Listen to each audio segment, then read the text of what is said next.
for all three of you, I suppose. Defensively, the way you were able to execute your game plan yesterday, is that replicable? Can you play with that same focus and attention to detail for a second consecutive game? Malachi, why don't you start? I feel like we're going to have to if we want to win. If we just stay connected like we've been doing, last game, I feel like we're going to be in good shape. Eugene? Yeah, I feel like we're just playing for each other right now. So on the defensive end, we all connected, flowing with the ball, playing for each other. It's going to be a great defensive game. Go ahead, Jamari. Yeah, like those guys said, just execute on the defense end. That's one thing we want to hold our hat to, like coming into that game, just focus on defense and getting stops, and the offense to take care of itself once we get stops and everything like that. So I think we're going to do it, and like Kai said, we ain't going to have no choice but to do it if we want to keep dancing. Griffin Strom, 11 Warriors. For Malaki and Jamari, playing in your first NCAA tournament game, how did the nerves kind of live up to the expectations or compare to your expectations? And do you feel like after having already played a game, on that floor, you guys can kind of, settle in even more for the second game now? Jamari, you want to start? It was a lot of excitement. At first media, everybody like, all right, we got our second win, now let's go. Everybody's so excited because, like you say, especially me in my first NCAA game, so I was just taking advantage, just soaking it all in, but at the same time, locked into details and doing my job. Yeah, so what Jamari said too, it was a lot of nerves going into that first media. But after that, it was about basketball. We handle business. Jamari, as a guy who prides himself in defensive end, as a smaller guard, when you're going up against a backcourt that's maybe a little bigger than normal, what are some of the challenges in facing guys like that? Just being physical, starting the game with setting the rules. It's also one-on-one defense, but at the same time, it's a team defense. So just doing what I'm doing, using my speed, my quickness, the disrupt big guards and slow guards, but just taking my time and just executing the defensive plan, really. Go ahead, Jerry. Jerry DePaula, Tribune Review, Pittsburgh. If you guys all of a sudden had to go up against your own defense, with that kind of intensity, that kind of smothering intensity, how would you attack it? Malachi, why don't you start? How would we attack that? Can't attack that. There's no way to attack that defense. Yeah, there's no solid answer to that, to be honest. That's a good question, yeah. You got to figure something out. Hope it works. Bill Landis from The Athletic. Malachi, you were talking yesterday about having to kind of adjust in game to Williamson's physicality. Yeah. Just wondering how you feel like you've grown in your ability to do that, say from November, December until now. Yeah, really it's just the growth of playing in games from, like you said, November to March. Just my growth and seeing how defense has been playing me and just adjusting on the fly. So I feel like just seeing the defensive assignments kind of grow, throughout my play, just kind of adjusting like that. Will Graves, Associated Press. Eugene, the way last season ended was tough for you guys. EJ seemed to receive a lion's share of blame on social media. He's talked about that kind of stuff. Was there a fear in your mind that, guys transfer for lots of reasons these days? I mean, it doesn't make, a billion reasons. Was there a worry that you were going to lead, that he was going to bail? And what has he meant to you guys, beyond just maybe the way that he plays? No, I didn't think EJ was ever going to transfer or leave, maybe go to the league, but never switch schools. He's a Buckeye. He loves this place. We all do. So, it's been solid ever since that, game last year where we, exited early. We took it to the chin and we just battled, the whole season, off season. That's just something we kept in mind. So, he means a lot to this team and, we just going to keep it going. Hey, Gene, Colin Gay, Rivals. It seemed like, Villanova's, again, another smaller opponent. Guys with a lot of switching ability, with a lot of versatility. And I'm curious, you saw that against Loyola Chicago, a lot of success defensively. Is that kind of the same game plan without getting into too many specifics? Is that physicality, especially with the amount of versatility that they have on the roster, do you feel like, you guys can kind of pick up where they left off in terms of the same defensive approach that you guys had last night? Yeah, we kind of just lock in on the main thing. So, if we need to switch, we will. If we don't, we don't. We just, play solid defense. Everybody win their one-on-one matchup and, stay connected. Jacob Benj with the Lantern.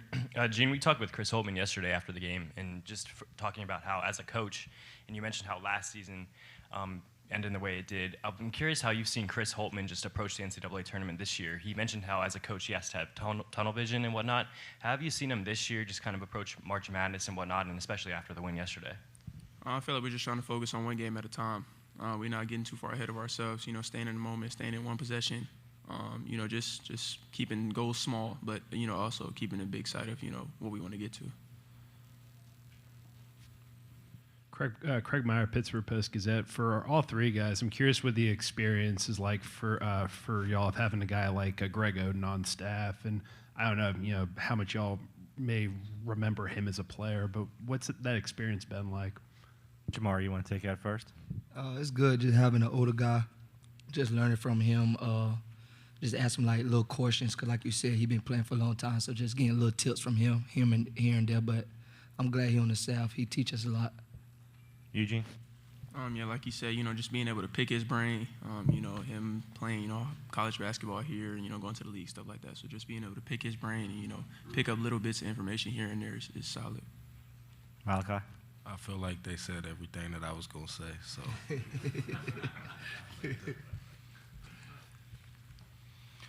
You guys won yesterday by, I think, 13 points. You were 1 of 15 from 3. Those numbers don't normally line up. Offensively, what's the key going to be to shoot better tomorrow? And do the basketballs feel different at all? Malaki, why don't you start that one? The basketballs don't feel different. We practiced a couple days with the basketball, so we kind of get used to them. But we just gonna keep shooting. They're gonna fall eventually. So. Eugene? Kind of just keep shooting. Teams go through slumps, and if we just keep shooting, keep our confidence, they'll eventually start falling. Jamari? That's why we hang our head on the defense end, because we can't control shots falling. So we know just focus on the defense end. You're going to get good shots. You can't control if it go in the hoop or out the hoop. So just get stops, and you'll like the result at the end of the day.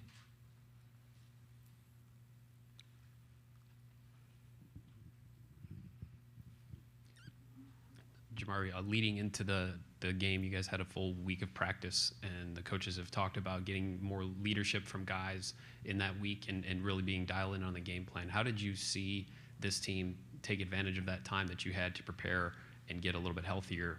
What was practice like the last week between Penn State and Loyola Chicago? It was fun. Like I say, once we hit the tournament, got selection Sunday, we felt like it was like everybody was so excited. We felt like it was the first day of college basketball practice again. But like you said, the leadership, like really the players were in the practice. Like we kept each other accountable, focused on the details, knew that everybody had us as an underdog, so everybody was locked in the whole week. And we talked about that a little bit today after practice, just stay locked in, things like that. And coach just going to have a game plan out. We just got to go out there and execute it. Will? Gina, I guess you might be the one that might have to guard EJ in practice. I don't know. I don't know if that happens a lot, but what are the challenges? It looks to me, just by watching him, and forgive me, there's like some old man in his game a little bit. I mean, I saw yesterday, shots weren't falling, but he gets in the lane, he gets a little bump, creates some separation, pulls up. You don't see that a lot these days. Mm-hmm. So what is that? I mean, just what's it like guarding him, and how would you sort of describe the way that he plays? It's real tough to guard him. I'm guarding him all summer. Basically this whole off season. It's you got to find your distance. He can shoot the three. You get too close, he's driving by you, dribbling in the post. It's just a lot of different ways he can score. So that's why he's so effective each night, because you can't stop one thing, you can't cut him off, because he's gonna find a way to get on the offensive end. Malaki, I know the nerves are probably never going to completely settle down, but you've got a game under your belt. You already talked about being nervous heading into the game. Do you feel like you're almost like a tournament, not a veteran, but you feel like you have enough experience where the nerves won't really be as much of a factor tomorrow as they were yesterday? Yeah, like you said, I got that one game under my belt, so knowing what March Madness is all about, I feel good about going into tomorrow and helping the team win.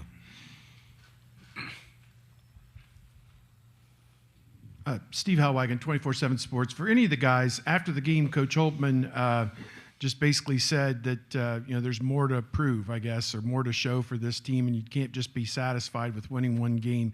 Just in any of your minds, what does this mean for Ohio State if you can beat Villanova, get to the Sweet 16? You were a top 20 team in the rankings all season until the wheels kind of went off there at the end. Just what would it mean to put it all back together here at the end of the year?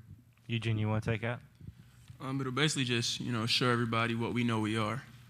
Because, of course we were in the top 25. We kind of fell off at the end of the season. But, all along we knew we were a dangerous team. We just had to get things back rolling. So I just feel like we have something to prove to, everybody that counted us out, everybody that continues to count us out. So it'll mean a lot to us. Will? What stands out to you about their backcourt? I mean, obviously they got some guys back there that are experienced, know how to play, highly regarded. Sort of, what are the challenges did they pose that maybe you didn't see yesterday? Jamari, you want to take that? Like you said, they're older, so they're experienced. They're going to be solid, sound solid, not going to turn the ball over, play out 2 feet, things like that. So just executing the game plan, the defensive game plan, like we did the first game, and just play with a lot of effort.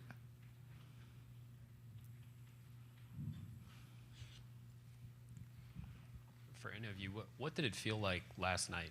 When the game's over, you have sort of the whole afternoon, evening to maybe watch games, but also reflect on winning an NCAA tournament game. What did that feel like? Were your phones blown up, family, friends back home? What was the experience like? Malaki, you want to start? It felt good. Just personally, just winning my first, March Madness game. So that felt good, and then, we kind of had some fun, but at the same time, it's kind of a quick turnaround because we play, tomorrow. So we had to lock in. We had to have a little fun, but then also lock in on Villanova. So, Eugene, you want to add to that?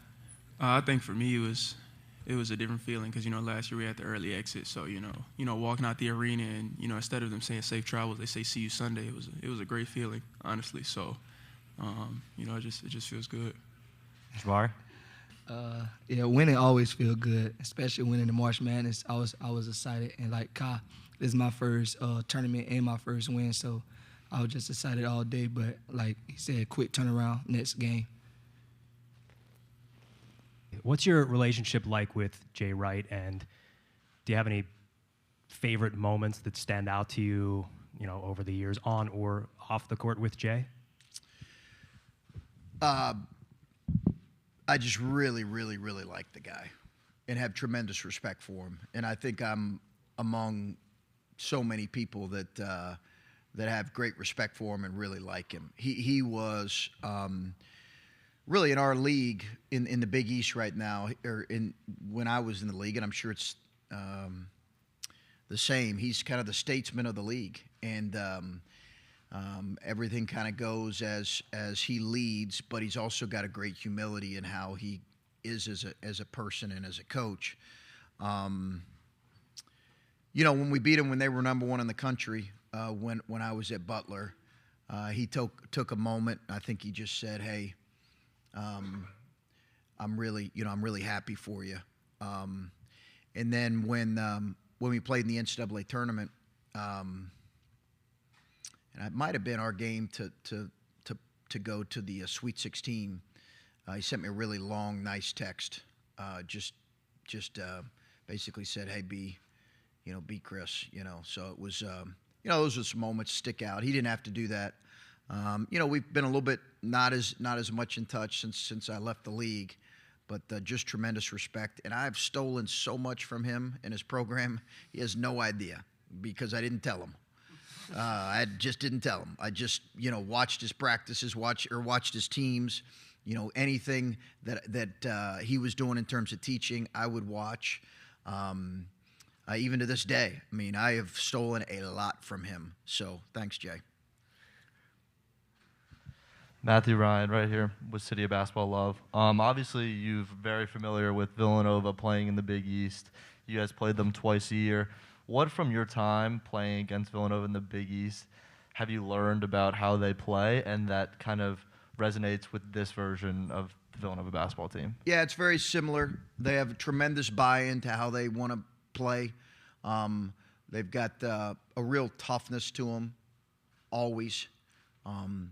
They just have a real tremendous toughness and approach that is just really tough-minded as well. They're physically tough, and they're really, really tough-minded. Some of that's because they're older. They're typically older, but even some of his younger teams have been really tough and tough-minded. It requires a great discipline to play a team that is this talented, this good, this well coached, and as tough as they are. Griffin Strom from 11 Warriors, and Coach, you were just talking about patterning certain things off of Jay Wright's program at Villanova, and I'm just wondering in terms of maybe roster build and how you assemble a team, is that something else you've kind of borrowed from Jay Wright's philosophies over the years, and in what way? I think the idea that Jay talked openly several years ago, really after his Final Four run, about a little bit of a change in his recruiting approach.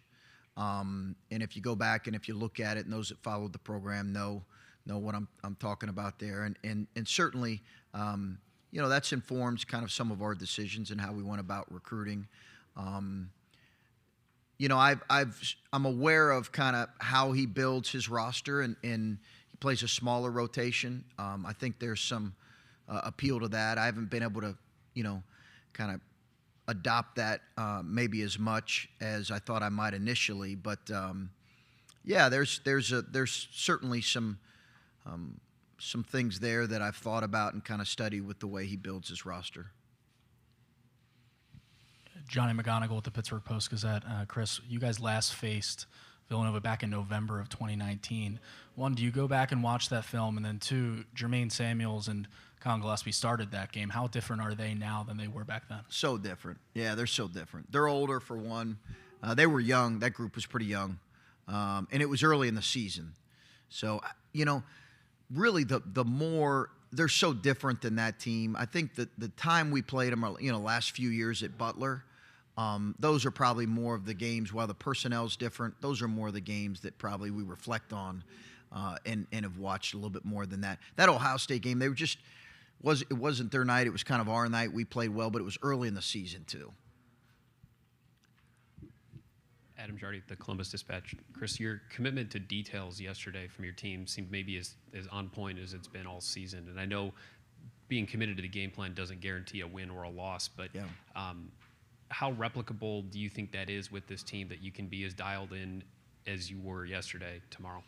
Yeah, I think it's a necessity, Adam, against these guys. I think it's a real necessity. I don't think you can beat them without a really high attention to detail. And you're right. We were we played as hard as maybe as I've ever seen us play.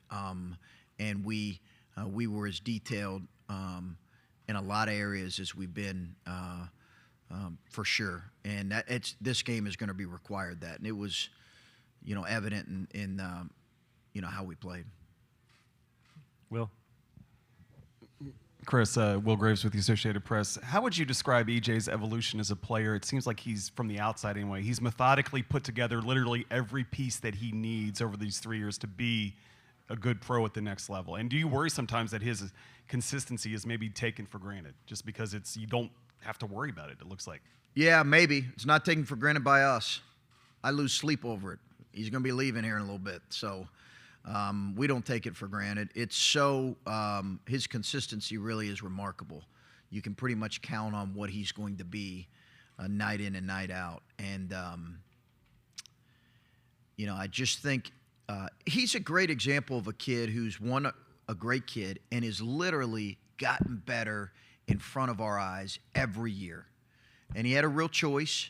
I think, he clearly made the right choice in coming back. But sometimes kids come back and they don't see great improvement in their game for whatever reason.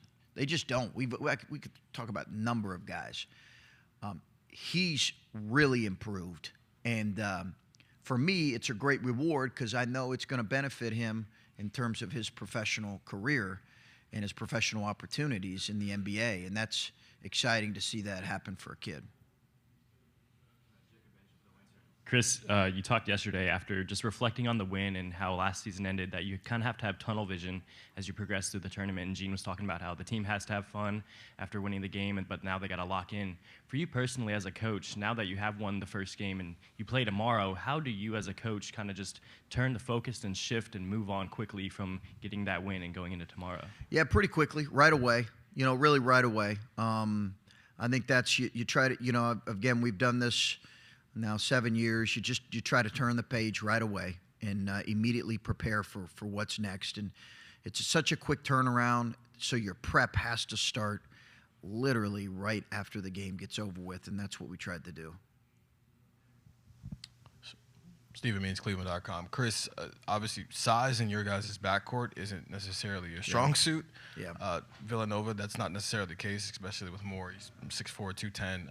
I asked Jamari this, I'll ask you as well. What are some of the challenges when you are a smaller guard going up against a bigger guy who likes to throw his weight around a little bit? That, and Gillespie's a power guard too, really physical. I think that is a concern. We're small and we're also slight at some of those spots. And Malaki is not short, but he's slight. He's 18 years old. So it's a very much a concern, Stephen. It just really is because they post their guards. They post their 5-man, but they post their guards. Their best post players, along with their 5-man, are their 1 and their 2. So it's a concern.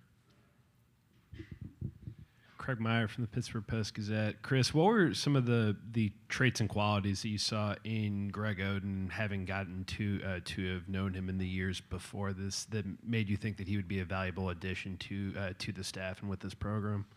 Greg really wants to coach. I think that's as much. He helped us, initially when we first got here a couple years ago, and then he kind of stepped away and did some other things. Then said, "Hey, Coach, I'll go be an assistant at a mid-major. I just want to coach. I want to get my foot in the door." And I think that initiative that he took and that hunger was obvious. He can obviously bring a lot of things in terms of just his knowledge and his experience. But he wants to coach. He wants to build a career in coaching. And we kind of felt like an obligation this year. And he needs to we need to help him find something this offseason to where he can go get some recruiting experience. And that's what we're going to try to do. Bill Landis from The Athletic. Chris, you're playing 2 programs here. Like the team you beat yesterday, Loyola and Villanova, that I think most people who follow college basketball, they know what those programs are about, what you're going to get when you play those teams. And I'm sure that's something as a coach you take a lot of pride in. I'm just wondering where you think maybe you are in establishing that for your own program now that you're 5 years into this. Yeah, I think 5 years into this, 4 postseasons, right? We always think about that lost years. We forget about that. I think as much as anything, Bill,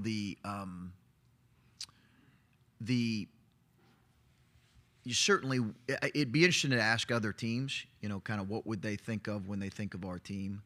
But I would hope that they would say, what we've tried to build is a really tough and tough-minded team that is connected on both ends and plays together on both ends. And I think, teams that can consistently be that are going to be able to consistently win at a pretty high level. So hopefully that's what would be said. That's what we tried to build. There's a lot of different ways to build it, but that's what we would hope would be said about us. I think we've had, we've certainly had. I think those would be consistent characteristics that people would say about our teams. Mike Jensen, Philadelphia Inquirer. Chris, you said you've stolen a lot from Jay. Can you give us something, just something from the X&O point of view? I got an assistant who is all about 2-foot plays and jump stop and 2-point percentage, and really a lot of that is from Jay. The fundamentals of footwork, the fundamentals of playing on balance, on drives and on the interior. The idea of an offensive rebound being an immediate kick out for a 3 is something that I think a lot of teams have stolen. Jay, we know this because I think they left it behind the time or two. Jay, in every road, and you guys know this that follow him, in any road locker room has attitude written up at the top. We don't do that, but we've stolen some similar ideas. Those are a couple examples. Jerry. Thank you. Jerry DePaula, Pittsburgh Tribune Review.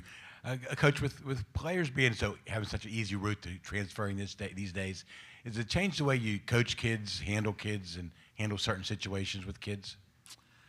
It can change. I think maybe it changes what the conversation in recruiting a little bit. Maybe you're trying to be a little bit more, I don't want to say honest, but maybe a little bit more plain spoken about what the first year or two could be like with young men. But I don't think it can change entirely how you coach. I've been asked this a lot because I think you got to, for me, I have to coach to my convictions and what I believe impacts teams and players the best way. And if I can't do that, then I just as soon not coach. I do think there's more dialogue now with parents and with people who are connected to your players because of the transfer portal. You used to go a whole season and not talk.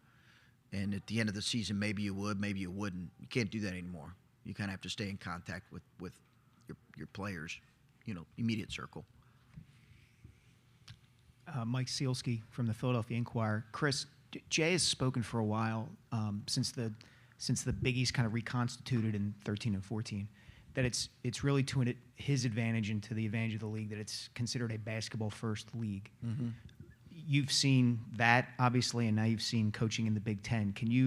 What do you think of his take on that, and how do you compare the Big East now compared to the Big Ten in that regard? Well, they've really sold it as a basketball-first league, and I think it's played to their benefit.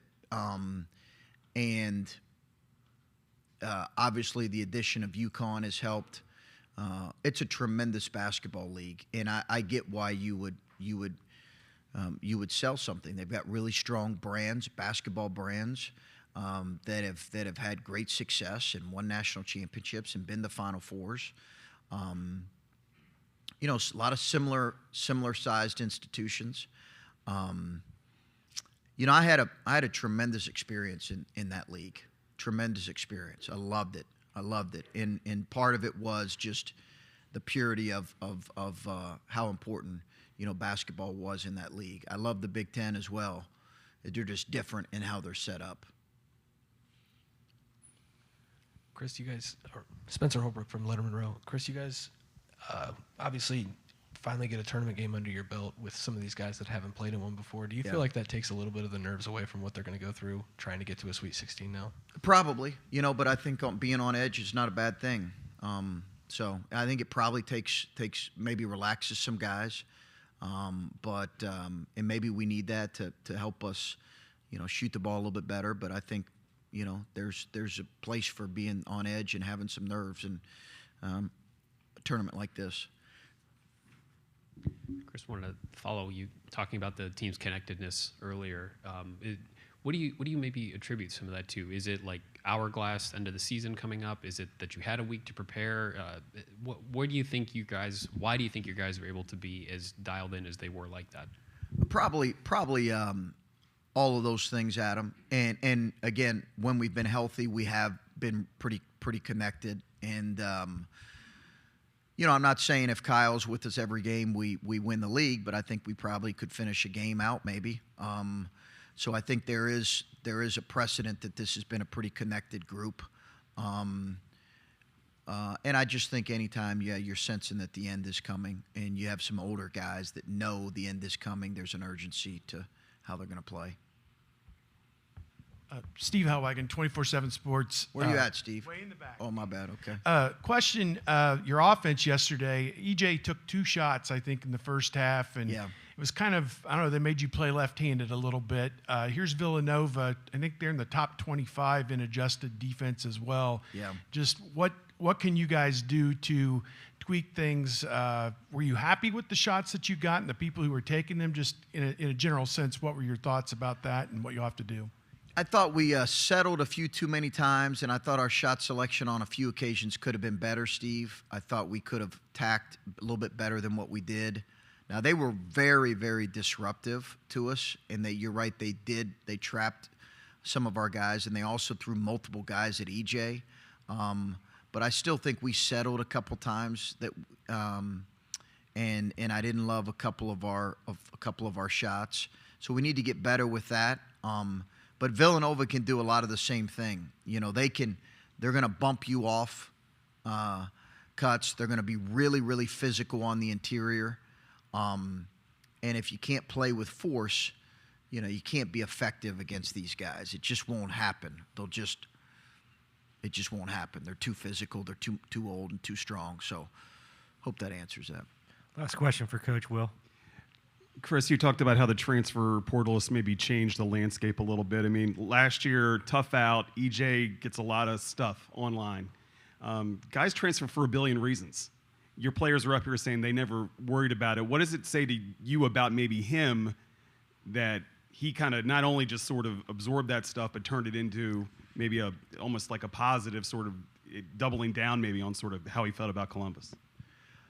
You know, they say they never worried about him transferring after that. Yeah, and we did our due diligence on that, and I think, figured out it was, we communicated with his family. I think it was somebody who was betting on the game from somewhere outside of Columbus. I mean, I guess is what we understand. So, I think, with EJ, who he's been who he was in the recruiting process, who his family was in the recruiting process, has been consistent with who he's been in 3 years. I think anytime, you're coaching a kid and you see him maybe go through difficult things, you kind of know in some ways how they could respond. And you kind of know sometimes, hey, guys, could transfer for this reason or that reason, just because it's you just get that sense. With EJ, we knew how he felt about his opportunity to come back. I don't think I don't think he wanted to leave on that note. And I also think he knew how we felt about him and how he felt about this place. And to his credit, he's left a great legacy. He's been honest on social media, and a lot of his takes on social media on just I give him credit. He's been really vulnerable and honest, and he was in that moment, and it's a credit to him.